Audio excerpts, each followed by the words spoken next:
Dialogando con el padre Raúl Sánchez, Evangelio según San Juan, capítulo 6, verso 16 al 21.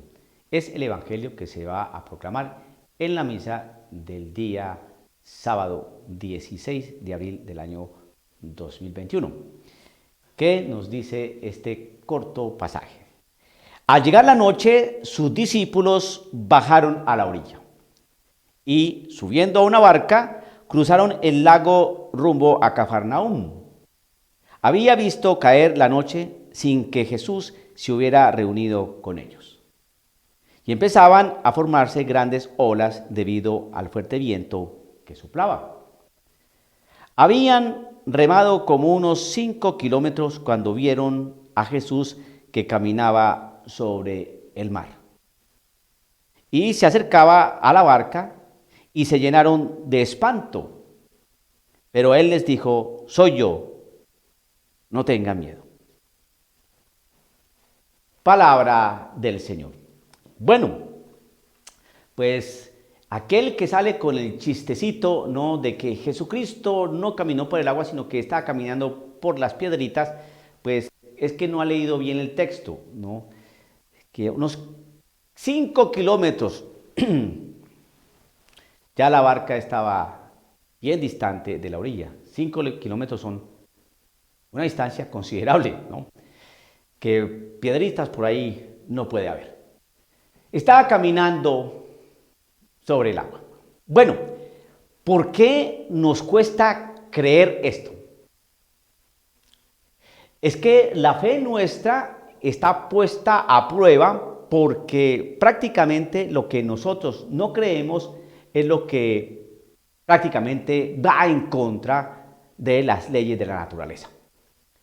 Mire a ver si no. Usted puede creer que Jesucristo acarició a un niño y el Señor dijo: dejad que los niños vengan a mí. Eso usted lo puede creer, ¿no? Hasta usted cree que Jesucristo armó un rejo, ¿no?, un látigo, y empezó a volcar las mesas y todo lo que había allí en el templo, porque habían convertido la casa de su padre en una cueva de bandidos. Y usted puede creer, bueno, Jesucristo se irritó por esa situación y, bueno, actúa así. Eso usted lo puede creer. Pero ¿qué es lo que usted no cree de Jesús? Y es donde están precisamente el debate con los teólogos de mucha erudición y mucho seso. Todo aquello que va en contra de la naturaleza, o de las leyes de la física, o de las leyes naturales, todo eso no hay que creerlo, hay que tener profundísimas sospechas frente a eso. Entonces, fíjese y verá. Ponen en duda la resurrección en cuerpo de nuestro Señor Jesucristo, ponen en duda su ascensión a los cielos, ponen en duda que caminó sobre el agua, ponen en duda que multiplicó panes y peces, ponen en duda que hizo exorcismos, ponen en duda que limpió la lepra, ponen en duda que sacó demonios, ponen en duda que le volvió la vista a los hijos, ponen en duda todo eso, que convirtió las tinajas de agua en vino en las bodas de Caná, ponen en duda todo eso. ¿Por qué? Pues ya sabe, porque riñe contra la ley de la naturaleza, con las leyes de la física, con las leyes naturales, y eso no puede ser así. ¿Cómo puede ser eso? Entonces, al quitar todo eso, pues simplemente Dios, Jesucristo, no queda como Dios, sino como un simple hombrecillo, un hombrecillo simpatiquisísimo, muy buenecito, muy amable, muy querido. Qué buenecito Jesucito. El amigo de los niños. Sí, Jesús de Nazaret. No, hermanos. ¿Por qué no creemos esto? A ver, ¿por qué no creemos esto? Al llegar la noche, sus discípulos bajaron a la orilla y, subiendo a una barca, cruzaron el lago rumbo a Cafarnaúm. Había visto caer la noche sin que Jesús se hubiera reunido con ellos y empezaban a formarse grandes olas debido al fuerte viento que soplaba. Había remado como unos 5 kilómetros cuando vieron a Jesús que caminaba sobre el mar y se acercaba a la barca. Y se llenaron de espanto, pero él les dijo: soy yo, no tengan miedo. ¿Por qué no creemos que caminó sobre las aguas? A ver, ¿Cuál es la razón lógica, queridos teólogos, ustedes que son tan sesudos y tan inteligentes, ¿no? ¿Cuál es la razón que tienen para desmentir este hecho? Porque vieron y oyeron, lo escribieron, lo vieron, caminar por el agua. ¿Por qué tenían que inventarse esto? A ver, ¿de qué nos sirve esto? ¿De qué sirve que se hayan inventado esto? Caminó por el agua, porque Dios es Dios, porque Dios calma tempestades, porque camina por el agua, porque es el dueño de la naturaleza, porque es Dios. ¿Y qué les digo? No teman, soy yo. Soy yo. Yo, Dios. Se llenaron de espanto. ¿Qué Cristo estamos predicando hoy? ¿Qué evangelio estamos predicando hoy? El último evangelio según el último teólogo, evangelio según el teólogo tal, evangelio según el teólogo tal. Y sesudísimos estos hombres, sesudísimos, ¿no? Perdieron la fe. Perdieron la fe.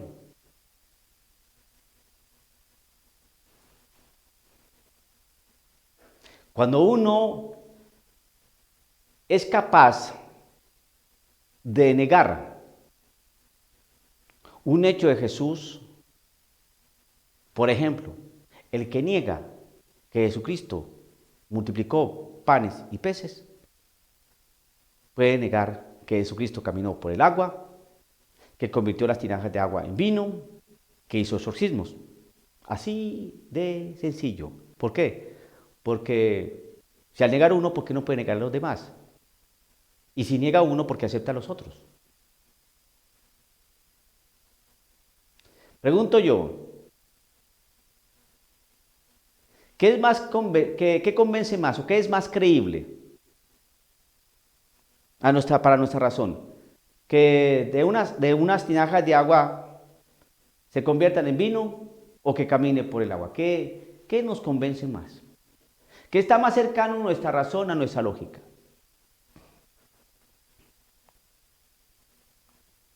¿Por qué somos selectivos? No, Jesucristo sí dijo esto. No, que Él nos ama. No, eso sí lo dijo Cristo Jesús, eso sí. Entonces yo puedo sacar el argumento de este Arturo Azosa, ¿no? ¿Y cómo sabemos que dijo que nos amaba? Si no había grabadoras. ¿Cómo sabemos que sí dijo que nos amaba? ¿Cómo sabemos que nos dijo que nos perdonaba? ¿Cómo sabemos eso si no había grabadoras? ¿Cómo sabemos que nos dijo amados los unos a los otros? ¿Cómo digo que mi paz les dejo? ¿Cómo sabemos eso si no había grabadoras?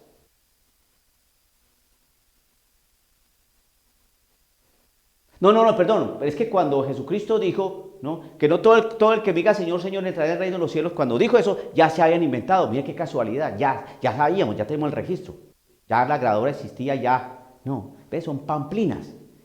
Esto que estoy diciendo de esta manera es para que usted se dé cuenta la manipulación tan hedionda que hoy existe en la iglesia por parte de algunos teólogos.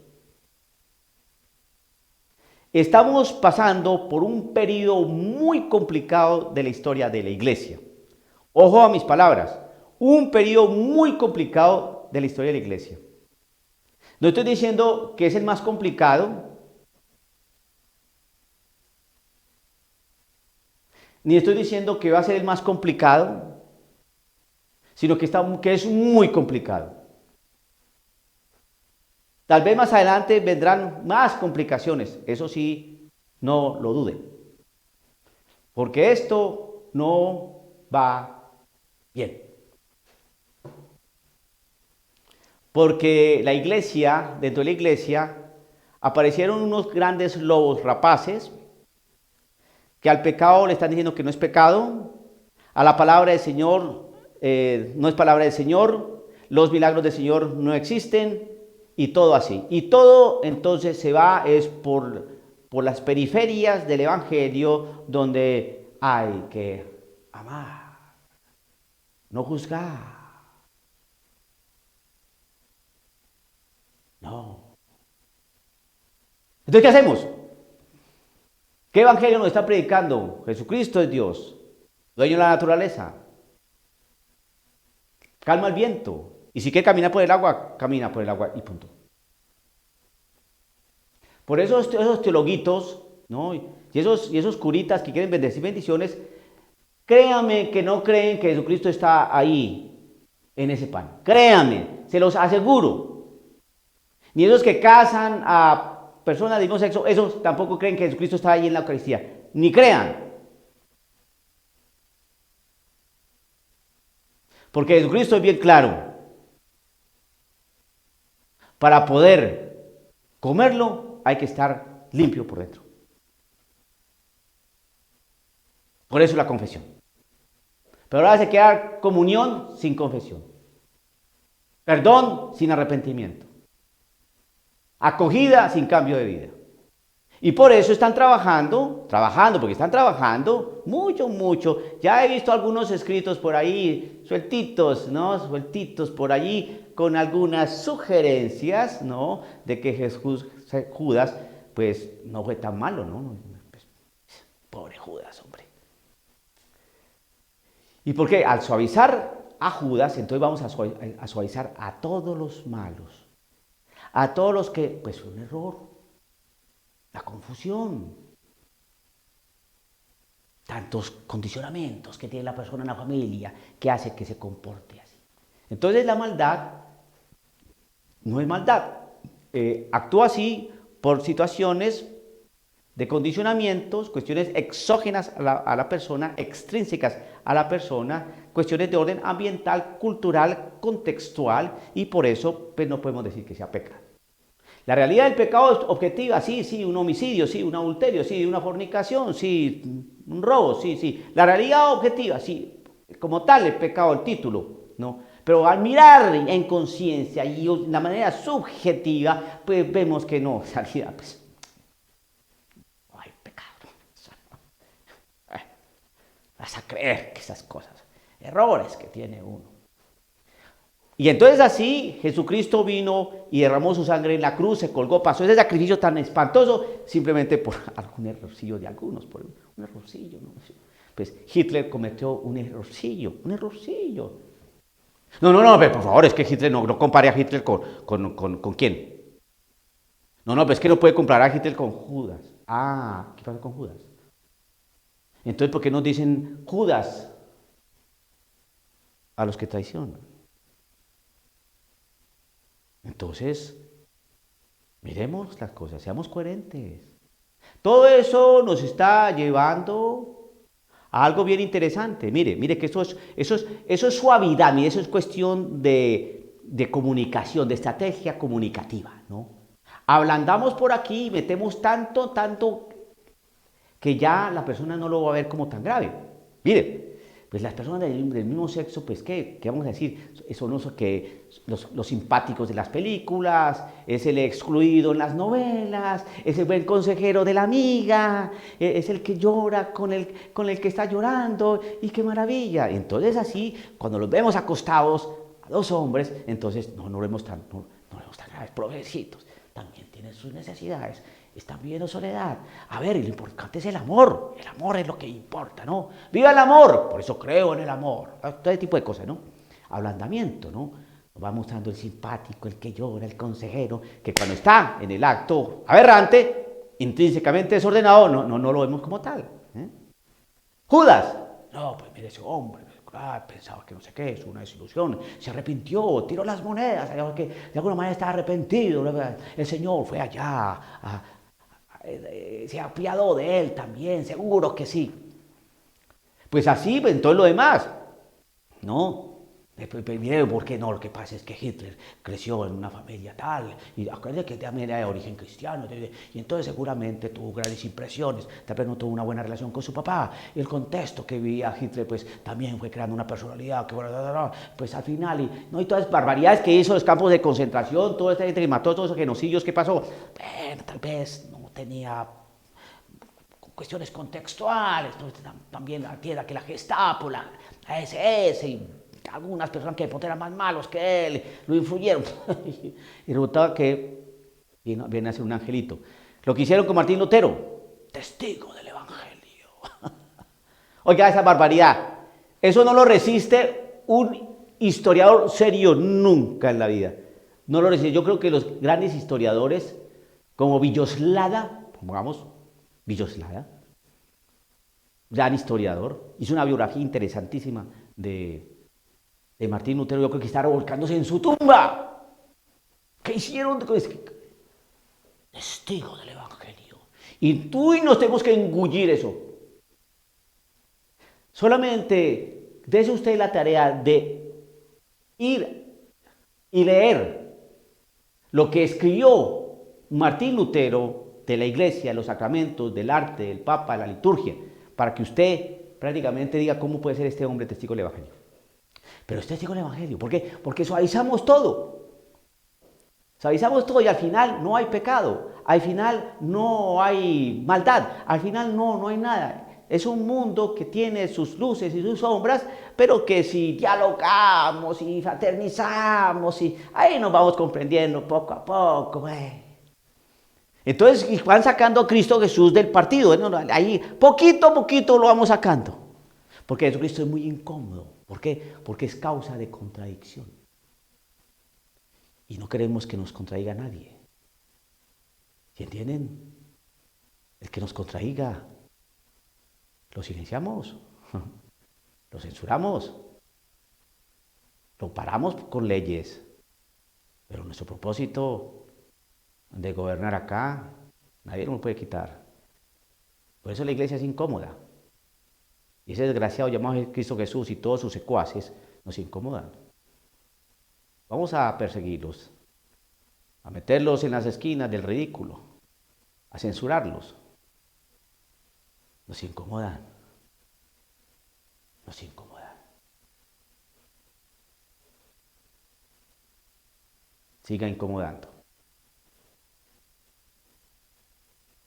Dialogando con el padre Raúl Sánchez.